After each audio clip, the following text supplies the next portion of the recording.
各位組員、各位觀眾大家好啊，歡迎各位再次嚟到窺探調查組，我係你哋嘅調查主任阿君。今日呢條片我哋一齊直擊一宗網約車碰瓷屈錢騙案，片段中嘅事主差啲就俾騙徒勒索成功，最後劇情大反轉，到底事主做咗啲乜嘢教科書級數嘅手段力保不失呢？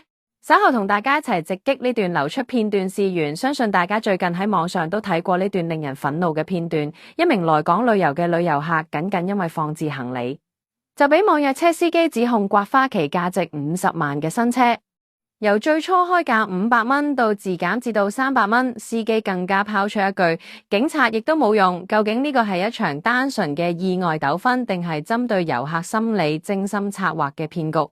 喺嚟緊，我會帶大家進入3個階段嘅深度調查。首先我哋會逐低拆解現場片段，揾出司機話術中嘅邏輯漏洞。跟住我哋會進入法庭層面，引用香港法例解釋點解司機口中嘅警察唔理，其實係佢最恐懼嘅關鍵。最後我會結合網民嘅集體爆料，剖析呢類小額索償點樣演變成一個行業嘅暗黑財路。影片最後我會分享一個，如果你不幸遇到類似情況嘅時候，絕對能夠對方即刻跪低嘅關鍵自保方法。開始之前，如果你都想第一時間收到最理性、最入肉嘅社會調查事件分析，記得訂閱我哋同埋撳埋個鐘仔啊，咁就唔會錯過下條片免費訂閱㗎。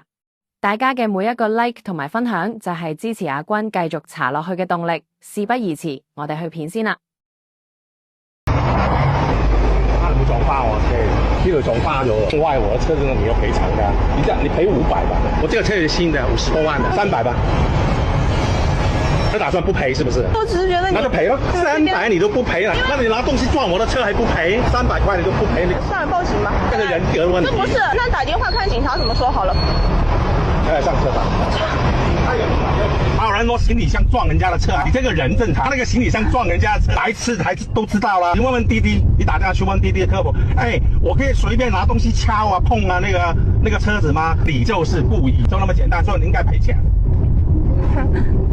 你看看警察說賠多少我就賠多少。都早就跟你說，警察怎麼會管這種事？小小1塊，最小起步是3000塊，小姐。我真是沒有話說。當然沒話說，你本來就沒話說。我那就一會兒我就說那個交給警察。你說過香港的警察會有要求一個人賠錢給另外一個人嗎？嘗試都不會的話，我拜託你好不好？跟你說一個事情啊，300給我，那就算了，300不給我，你知道我得到什麼嗎？你的錄音。錄音，然後呢？公諸網上啊！我也有錄音啊！看到這個人，我確實弄到你的車子啊，雖然我不承認，但是你不要套我的話，覺得呢，你不是要套我的話，萬一是我弄到的話，那需要你不是要套我的話，就看個人的德性跟修養啦。你真的掉光大陸人的臉，那我還覺得你還丟香港人的臉了，品格有問題。大家睇完影片啊，大家留意司機嘅動作，喺行李箱尚未完全穩固嘅時候，司機已經迅速從駕駛席跳下，幾乎係預判性地衝向車尾。佢指住一個肉眼難以辨識嘅微小位置，開口第一句就係：你撞壞咗我嘅車，呢個車50幾萬。呢度涉及一個關鍵嘅心理學術語，叫做威脅式錨定。司機先用50萬新車嚟建立一個極高嘅心理賠償基準，俾乘客產生一種我承擔唔起呢一啲後果嘅恐懼感。隨後當佢提出500蚊索償嘅時候呢，乘客喺恐懼之下反而會覺得呢筆錢好似唔多。更荒謬嘅係隨後嘅降價過程，當女乘客表現出猶豫並要求報警嘅時候，司機竟主動話300蚊，你俾300蚊就算啦。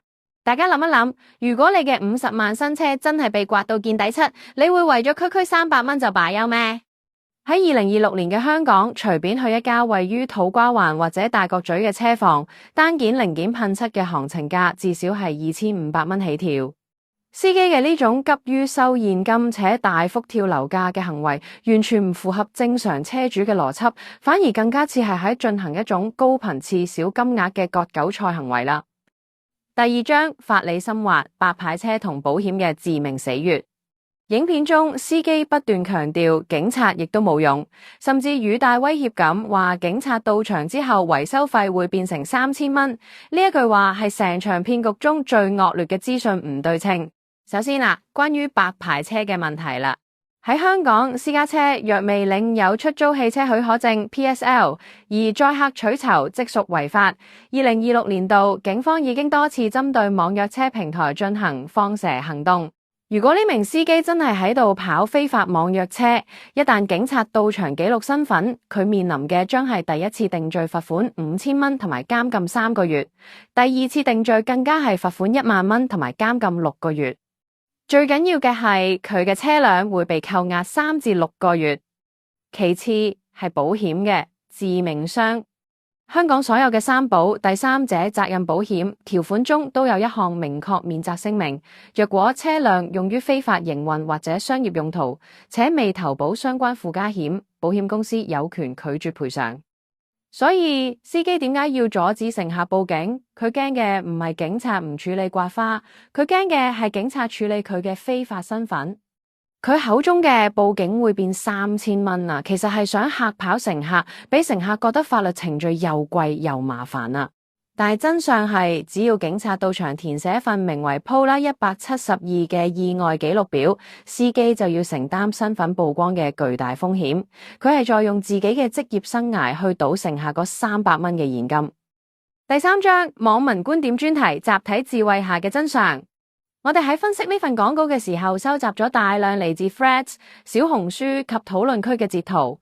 網民嘅評論唔單止係發洩情緒，更多嘅係提供咗極具價值嘅側寫。呢條評論呢點出咗時空陷阱。案發現場係港澳碼頭，遊客通常都有船期在身，司機利用你唔想錯過船票嘅焦慮感進行勒索。網民嘅智慧在於，佢哋睇穿咗呢個唔係一宗交通意外，而係一場針對特定地點、特定人群嘅限時搶劫。呢位網民提出嘅反制邏輯非常精彩。喺香港，呢種行為被稱為格式格。當司機試圖用民事賠償嚟恐嚇你嘅時候，你用刑事指控嚟回擊。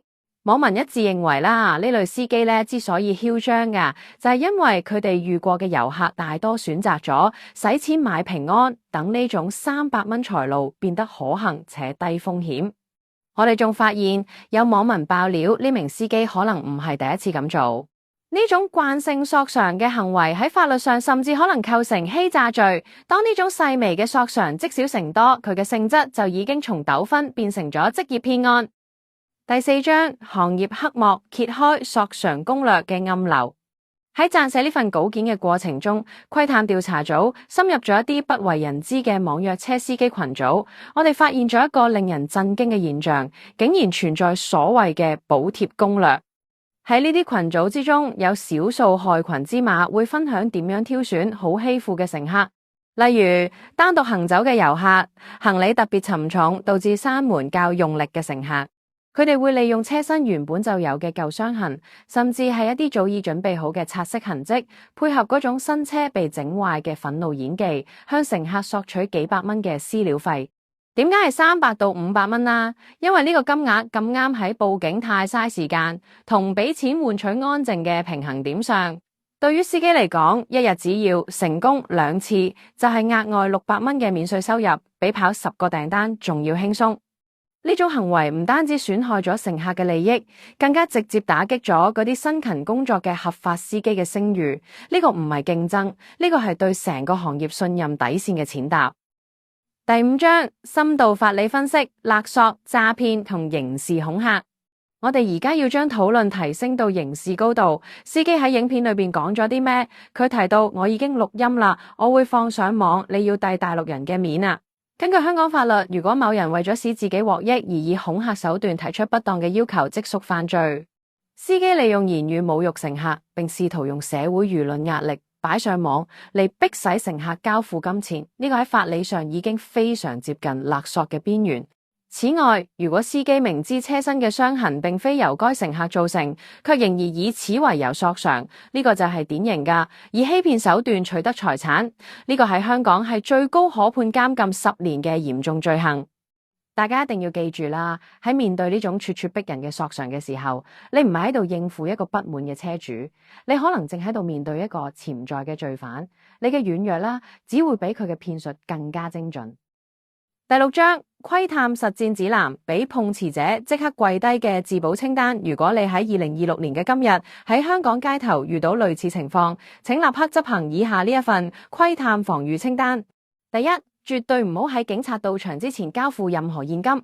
一旦錢交出去啦，呢件事喺法律上就變成咗自願協議，你要追翻嚟嘅難度將呈幾何級數增加啦。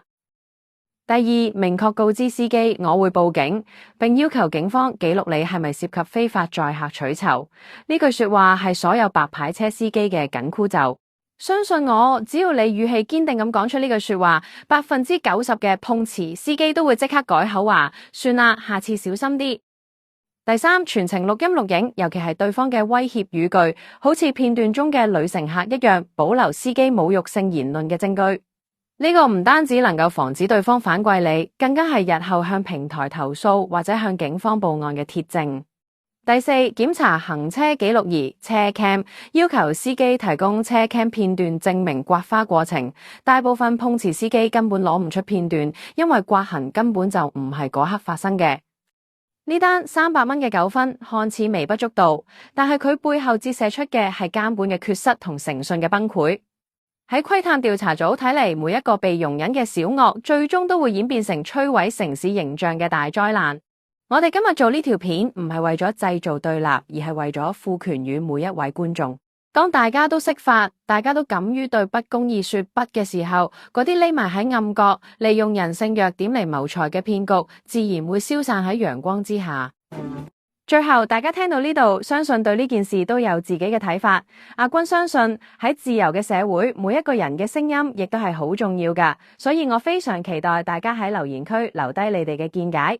如果鍾意呢條片嘅，記得 like 同分享俾朋友，大家嘅互動係對我最大嘅鼓勵。我係調查主任阿君，我哋下次再見，拜拜。